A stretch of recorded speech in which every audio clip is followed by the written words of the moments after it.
The phone buzzed against the wood counter just as I poured hot water over the tea bag.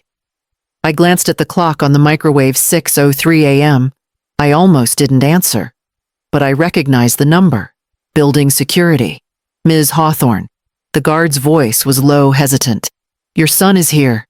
He says he owns the unit now. I pressed the phone tighter to my ear. What? He has paperwork, the guard continued. He's with movers. They're already loading a truck. The kettle whistled behind me, shrill and insistent. I didn't move. Didn't speak. I hadn't seen Lennox in over a month. The last time we spoke, he left angry. Something about inheritance and independence. I'd let him cool off. I thought time would do its work. I didn't authorize anything I said. My voice sounded steadier than I felt. I figured the guard replied, lowering his voice. But he had a printed deed with your name and his trust on it. Looked official. I thanked him, hung up, and stood there for a moment, hand still gripping the phone. Outside the window, the lake was calm, morning fog, lifting off the surface like breath. I'd come here to clear my head to rest. And now this. I didn't bother with breakfast. I packed my bag in silence, leaving the tea untouched. The drive back took 3 hours. I replayed the call again and again. My son, my home, my name apparently no longer mine. When I pulled into the condo driveway, the gate lifted automatically. My car was still recognized by the system. That gave me a flicker of hope, short-lived. The lobby was quiet. The doorman offered me a polite nod, eyes unsure. I walked toward the elevator, my steps heavy, the silence pressing in on all sides. By the time I reached my floor, the hallway smelled like cardboard and tape. I saw open boxes. A dolly leaned against the wall, and my nameplate, once neatly screwed to the door, was gone. I tried the key twice, then a third time. The lock didn't budge.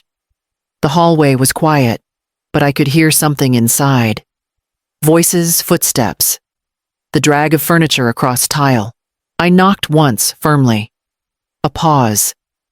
Then the door opened an inch, and Lennox stood there, one hand still on the knob. He looked surprised to see me, not afraid, just inconvenienced. Mom, he said, like he'd run into me at the grocery store. You're back early. You changed the locks. He didn't deny it. We assumed you'd be gone longer. I filed the paperwork. I stepped forward. Let me in. He hesitated, then opened the door fully and stepped aside. The first thing I noticed was the silence. The movers had stopped. My armchair, my late husband's armchair, was pushed against the wall, half wrapped in plastic. Several boxes labeled in thick marker sat stacked near the window. My books were gone from the shelves. I turned to him. What exactly are you doing? He walked past me, hands in his pockets, like he was giving a tour. It's time we transition the property, he said. You're retired. You said you wanted to simplify. This place is just sitting on equity. I never said I wanted to sell. You don't need to. I have power of attorney. It's already in motion. He said it so casually, like this was a business deal, and I was the last to get the memo. I glanced at the wall near the entry where the intercom used to show my name. Blank now. The movers will be done today, he continued. I've arranged a storage unit for your things, and I can cover a hotel while we figure out next steps. I looked at him. This man I raised and saw nothing I recognized. Not in his eyes, not in his voice. I walked past him into the kitchen. Even the fruit bowl was gone. Only the sink remained still dripping. I stood in my own kitchen, but nothing felt familiar. The walls were the same, but the space was foreign, emptied of the small, ordinary things that made it mine. Lennox leaned against the counter like he belonged there. You're not listening, I said, trying to hold my voice steady. I never signed anything over to you. He sighed as if I were being unreasonable. Mom, we talked about this last year. You said you didn't want to deal with legal documents anymore. You gave me power of attorney. No, I didn't. I looked him straight in the eye. I would remember that. He pulled out a folder from the messenger bag he'd left by the door. Here, he said, sliding it across the counter. It's all there. Power of attorney deed transfer the trust setup. I flipped through the papers slowly. My name was their signature, and all written in the same curling hand I'd used for decades. But I knew down to my bones that I hadn't signed them. Not these. This is a forgery, I said quietly. He didn't flinch. I had it notarized. I kept looking. There it was on page 3 of the deed transfer the unit listed, under the Lennox G. Hawthorne Revocable Trust. The property I had paid for, maintained, lived in for 12 years, now legally his. I don't know what you think you're doing, I said. I'm protecting you, he replied too quickly, and securing our family assets. You said you wanted things to be simple. I said I wanted peace, I whispered. Not this. He stepped away from the counter. It's already filed. We're not reversing it now. I gathered the papers, careful not to let my hands shake. My throat burned. I didn't argue. There was no point not here. I walked to the hall closet and reached for my purse. I still had the keys to the safety deposit box at the bank. I drove straight to the bank, gripping the wheel until my hands cramped. Every red light felt personal. The manager recognized me and led me downstairs without question. My key trembled as it slid into the lock of the safe deposit box. Inside, beneath an envelope of old insurance papers, lay the original deed. My name. My signature. My property. I stared at it for a long time, the paper soft from years of storage. Whatever Lennox had filed, it wasn't this. I placed it back in the folder carefully, like something fragile that had just proven me sane. Outside, I sat in the car and called Claudia Reeves. She'd been my attorney for nearly 20 years, through the purchase of the condo, through my husband's estate, through everything that mattered. Her voice was calm, as always. Selma, there's no record of a power of attorney on file, she said after checking. And if he submitted a transfer with a false signature, that's title fraud. Serious criminal. I felt the world tilt, not from surprise, but from confirmation. He did it on purpose, I said. He had to, she replied quietly. No one files something like that by mistake. I thanked her and hung up, staring out at the parking lot. A young couple walked by, laughing, holding hands. The kind of moment you think you're raising your child toward. When I got back home, the doorman looked uncomfortable, shifting from foot to foot. Ms. Hawthorne, he said, I probably shouldn't say this, but when your son left earlier, I overheard him on the phone. I waited. He told someone, she'll forget soon enough. She's old. The words didn't land right away. They slid through me like cold air, sharp and hollow. I nodded, thanked him, and went upstairs. The lights in the hallway flickered when I passed. My key still didn't fit, so I stood outside my own door listening. No voices now. Just silence. I took out my phone and called Claudia again. I was ready to move forward. By the next morning, Claudia had already begun pulling records. Her efficiency was the kind that made silence feel purposeful. When she called, I answered on the first ring. Selma, I checked the county filings. He used your social security number on the property transfer, she said. And I found more. He filed a change of address form with the IRS 2 weeks ago, redirecting your tax correspondence to his office. I sat down at the kitchen counter, the same one where he used to do his homework. He's moving everything I said. Yes. He also attempted to access your retirement account. The bank flagged it as suspicious but hasn't released any funds. Her voice stayed professional, but I could hear the disbelief underneath. She'd handled enough estate cases to know patterns when she saw them. This wasn't a single act of desperation. It was deliberate. After we hung up, I went through the condo again, opening drawers, checking what else had been touched. In the study, the printer was still on one sheet, half fed into the tray. I pulled it out carefully. It was an email. The header read, Private Listing Inquiry, Hawthorne Unit. My stomach turned. He'd written to a realtor asking for a discreet sale off-market as the current occupant will be vacating soon. Occupant. That's what I'd become in my own home. I folded the page and slipped it into my folder with the original deed. For evidence, Claudia had said. For now, I kept it close, a reminder of what this really was. Premeditated, not confusion. My son wasn't lost. He was calculating. That night I couldn't sleep. Every sound felt unfamiliar, the hum of the refrigerator, the distant elevator, even the wind outside. It all sounded like intrusion. I sat at the table with the folder open before me, papers neatly aligned the way I used to organize lesson plans. In the morning, I would call Claudia again. She had mentioned the next step would involve the court. By noon, Claudia had filed for the emergency injunction. She didn't waste time. The judge granted it the same afternoon. Pending investigation, the deed transfer was frozen. My name wasn't restored yet, but it couldn't be removed any further. The condo title was flagged in the county system. That meant no sales, no renovations, no access to equity until the court reviewed the evidence. Claudia also contacted my bank. They froze all outgoing transfers temporarily, just in case Lennox had tried anything else.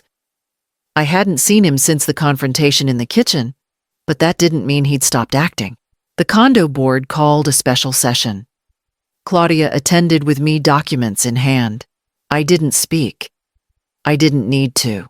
The printed email, the forged signature, the change of address form, it all spoke clearly enough. By the end of the meeting, Lennox's access to the building was revoked. His name was removed from the system. His key card was deactivated. If he tried to come back, security would treat it as trespassing.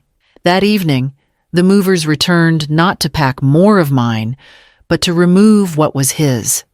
His suitcase, his spare jackets, the boxes of books he'd stored in my coat closet 5 years ago and never bothered to take home. I stood by the window while they wheeled out the last dolly. No one looked up. No one spoke to me. I didn't expect them to. There was no argument, no apology, no flurry of words to twist the story. Just the slow scrape of cardboard against tile, the soft click of the elevator, the quiet rhythm of things leaving. When the door closed behind them, I locked it. The lock had been changed again, this time by my request. I poured myself a glass of water and sat at the dining table. There was space again. Empty, but clean. I opened the folder, checked each document again, then placed it all back inside. Tomorrow, Claudia said we'd notify the state registrar and begin restoring the deed. I heard the soft knock before I saw her face. Mrs. Devlin stood in the hallway, holding a small tin of cookies. She didn't smile, but her eyes were kind. I stepped aside and let her in. She glanced around the condo at the half-filled shelves, the bare hooks where pictures once hung the quiet. "Looks like you're putting things back in order," she said gently. I nodded, trying to. She sat at the edge of the armchair and folded her hands. "I wasn't sure whether to tell you," she began, "but I overheard your son last week. In the hallway." My stomach tightened. I waited. He was on the phone. Loud enough I didn't need to lean in, she said. "He told someone you were losing your grip, that you'd sign anything put in front of you." I stayed still. "I never signed a thing," I said quietly. "I figured," she replied. "You've always been sharp." He said he'd have it wrapped up before she knows what happened. She paused. "And he mentioned the place said it would cover the down payment for a house he and his wife were eyeing in Hilton Head." My hands curled around the armrest. Mrs. Devlin sighed. I didn't want to get involved. But after I saw the movers, and then the security guard told me what happened, "It's all right," I said. "You're not the one who lied." She left the tin on the table and squeezed my shoulder before she left. After she was gone, I sat with her words. Down payment. Not emergency. Not necessity. Just expansion, something newer, bigger. Funded by erasure. My life repurposed as collateral. It wasn't about helping me manage my affairs. It was about removing me from them. I opened the tin, took one cookie, and placed the lid back on. Then I picked up the envelope with the email printout and the forged deed and slid them into a larger folder labeled for court filings. The first hearing had been scheduled. Claudia said I didn't have to speak, but I was going. The meeting was held in the building's small library, a space that smelled faintly of lemon oil and dust. The board sat behind a long table, shuffling papers and adjusting their glasses. Claudia stood beside me, calm and practiced. I had the folder in my hands. We began with the deed, my name printed in black ink, notarized a decade ago. Then the timeline. Claudia moved through it efficiently, the forged power of attorney, the fraudulent transfer, the IRS address, change, the attempted access to my retirement account. No one interrupted her. Then came the email Lennox had sent to the realtor. She passed copies around the table. A silence settled over the room, broken only by the soft rustle of printed paper. Halfway through, one board member, Mr. Delaney, held up a separate file he'd brought.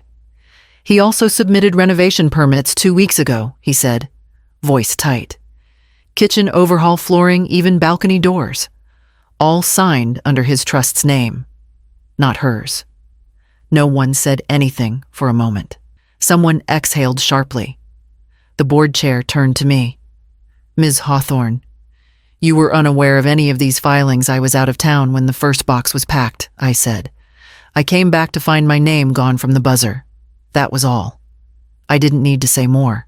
After a short recess, the board returned with a written statement. The evidence was clear. The building would formally recognize me as the legal occupant pending court confirmation. Lennox would remain barred from the premises. All renovation permits were void. I nodded. Claudia shook hands with the chair. I thanked the board quietly and gathered my folder. There was no applause. No dramatic pronouncement, just the sliding of chairs, the closing of binders, the sound of a decision made. Outside the hallway felt cooler. I walked back to my unit alone, the lock clicking softly as I turned the key. Inside, I made tea and stood by the window. The streetlights blinked on one by one, steady as breath. The court hearing was 4 days away. The letter came on a Tuesday, tucked among bills and advertisements. I recognized his handwriting, instantly slanted, deliberate, the same way he used to sign his homework when he wanted me to notice he'd tried. For a long time, I didn't open it. I placed it on the table next to the court papers and the folder of evidence. It stayed there until the sun shifted across the kitchen floor. When I finally unfolded it, the first line made my stomach tighten. Mom, this has gone too far. He wrote that everything had been a misunderstanding, that he'd never meant to hurt me. He said stress had clouded his judgment, that he'd only been trying to secure the family assets. He called it a communication breakdown, as if forged signatures and fake documents were a matter of phrasing. Then came the plea. Let's reset the relationship. We're still family. None of this should define us. The words felt rehearsed, like something written for a client instead of a mother. I read it twice, then folded the paper back along its creases. There was no anger left, just an ache that felt too old to name. On the last page, he'd added, "If you decide to forgive me, I'll come by next week so we can talk." I slipped the letter into an envelope and placed it inside the drawer where I kept expired warranties and old receipts. Things that didn't matter anymore, but were hard to throw away. I didn't write back. There wasn't anything to say that hadn't already been said in court filings and affidavits. Later that day, Claudia called to confirm that the next hearing would finalize the restoration of ownership. The judge had reviewed the documents and sided with us completely. She'd send the certified copies once recorded. I thanked her and hung up. Then I walked to the drawer, opened it once more, and pressed the envelope flat beneath the stack of forgotten papers. The case was closing, and so was that chapter of my life. The envelope arrived by courier, thick official, sealed with the county stamp. Claudia had called that morning to confirm it was coming, but I hadn't expected the weight of it to feel like this. I sat at the table and opened it slowly, careful not to tear the corners. There it was. My name alone listed once again as the legal owner. No trusts, no alternate signatures, no footnotes explaining my absence. I held the paper for a while, letting the ink settle into me. That afternoon, the locksmith came. He changed the locks on both the front door and the balcony. No more copied keys, no more quiet trespass. Claudia filed the last of the charges the same day: fraud, forgery, unauthorized access to personal financial accounts. Whether Lennox would fight them was no longer my concern. The process had begun, and I would not be the one to halt it. I took the new deed and walked it to the bank myself. The woman at the front desk smiled and led me to the vault. I placed the title in the same deposit box where the original had sat for over a decade. This time, it felt like restoration, not storage. That evening, I pulled out my will and reviewed each line. I rewrote the beneficiaries, adjusted the clauses, and signed the final page with a calm hand. No rush, no second guessing. I slid the documents into a new folder and tucked them beside the safe in the hall closet. Then I brewed a fresh pot of coffee and carried it out to the balcony. The air was quiet, the street below still just beginning to stir with morning. The sun crept across the buildings, soft and slow. I glanced down at the mailbox. My name had been restored last week, simple black letters centered neatly across the silver. It caught the light just right. I leaned back in my chair and took the first sip.